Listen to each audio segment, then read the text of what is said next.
Queen Elizabeth II has been relying on her faith to cope with tough times. In the wake of quitting royal duties, her grandson Prince Harry and his wife Meghan Markle gave an explosive TV interview to Oprah Winfrey in March of this year where they described painful comments about how dark their son Archie's skin might be before his birth. Buckingham Palace said the allegations of racism made by the couple were concerning and would be addressed privately. A month later, the reigning monarch's husband Prince Philip, who spent more than 7 decades supporting his wife, passed away on April 9 at age 99. And earlier this month, the Queen's son Prince Andrew acknowledged through his lawyer that he has been served with a lawsuit by an American woman who says he sexually assaulted her. Queen Elizabeth II has always turned to her faith during tough times. She has a strong religious faith, he shared. One of the things that the Queen has done is pray throughout all of this. She also has a loyal, supportive group of private secretaries, ladies-in-waiting and devoted friends who have been a strong system around her. She also has the support of her close-knit family. She finds it difficult to confront difficult issues, he noted. I think she has gotten better over time. Dennison, who has written 8 critically acclaimed books, has recently penned the Queen a new biography that explores Elizabeth's decades-long reign. He spoke to several palace insiders, both past and present, to tell the Queen's story. Dennison said that during his research, faith played a prominent role in the royal's life.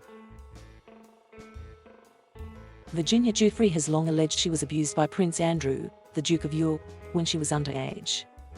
She has a connection with the divine, he explained. She is a monarch who made a promise before God to fulfill her duty.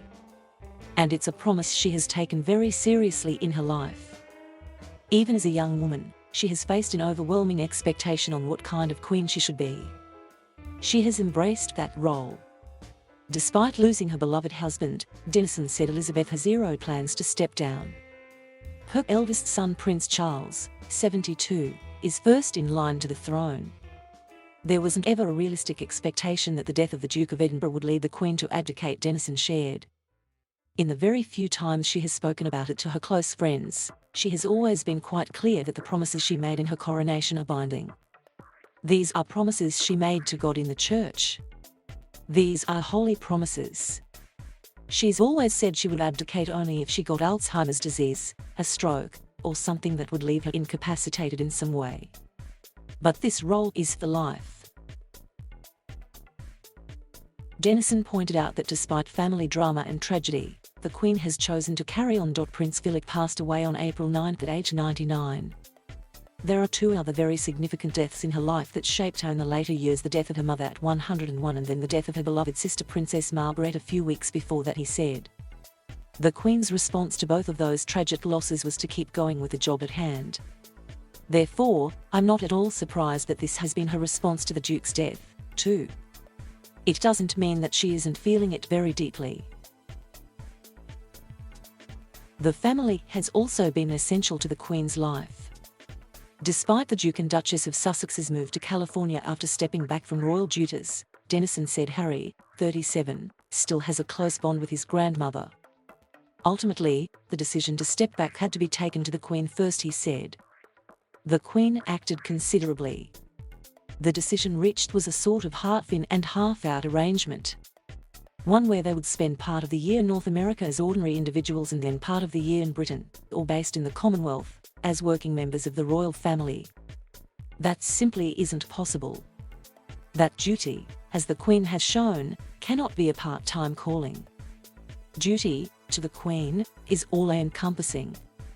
You are devoted to duty every day of your life. You can't take 6 months or a year off from it. She reacted very sensitively to her grandson, but she also reacted very clearly and strongly, he continued. There is no doubt that the Queen felt a level of disappointment by what has happened. And when the interview aired, it was quite shocking in Britain. Many were shocked by the televised interview because it seemed like such an unkind thing to do. And of course, the timing was shocking. Many believe that at her age, she should be in tranquil waters. She shouldn't have to deal with this sort of thing.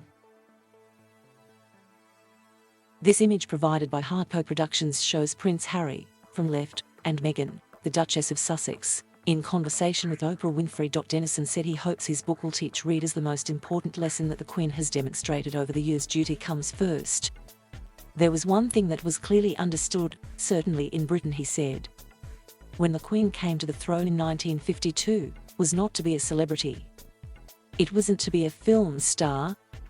It's not that kind of role. The dominance of celebrity culture nowadays has made it difficult for people to differentiate between royalty and celebrity.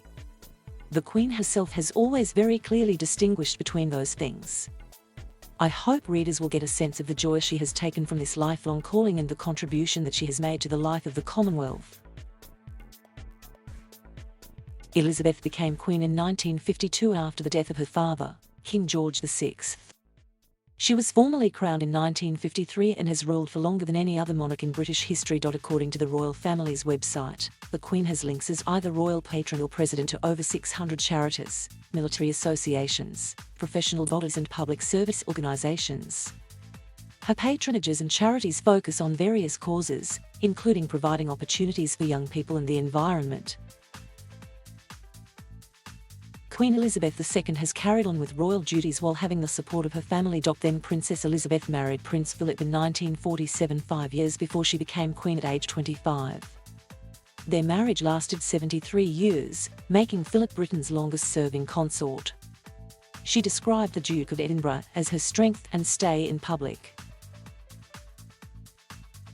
Elizabeth marked what would have been Philip's 100th birthday on June 10 with the planting of a newly bred rose named after him. The Associated Press has contributed to this report.